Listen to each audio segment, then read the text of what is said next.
तर तिकडे पंढरपुरात चंद्रभागा नदी दुथडी भरून वाहू लागली आहे। उजनी आणि वीर धरणातून मोठ्या प्रमाणात विसर्ग सुरू आहे। चंद्रभागा नदीपात्रात 92,104 क्युसेकनं विसर्ग सुरू आहे। उजनी पाणलोट क्षेत्रात आणि घाटमाथ्यावरील पावसामुळे उजनी आणि वीर धरणातून मोठ्या प्रमाणात पाण्याचा विसर्ग सुरू असल्यामुळे पंढरपुरात चंद्रभागा दुथडी भरून वाहू लागली आहे। पूरसदृश्य परिस्थिती निर्माण होत चालली आहे। याचाच आढावा घेतलाय आमचे प्रतिनिधी संतोष कुलकर्णी यांनी। मान्सूनपूर्व झालेला पाऊस आणि मान्सूनमध्ये झालेल्या पावसामुळे यंदा पाचव्यांदा चंद्रभागा नदी दुथडी भरून वाहू लागलेली आहे।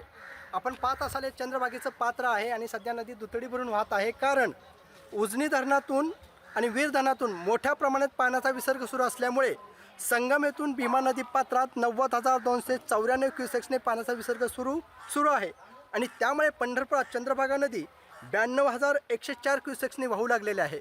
चंद्रभागा वाळवंटातील पुंडलिक मंदिर असेल, छोटी मोठी मंदिरे असतील, पूर्णपणे पाण्याखाली गेलेले आहेत। ब्रिटिशकालीन पूल पाण्याखाली गेलेला आहे। नदी दुथडी भरून वाहत आहे आणि त्यामुळे प्रशासनाच्या वतीने भाविक भक्तांना स्नान करताना घाटावर बसून सतर्कपणे स्नान करावं असं आवाहन करण्यात आलेलं आहे।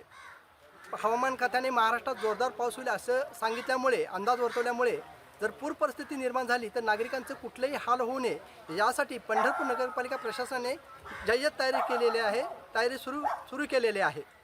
संतोष कुलकर्णी, जय महाराष्ट्र न्यूज, पंढरपूर।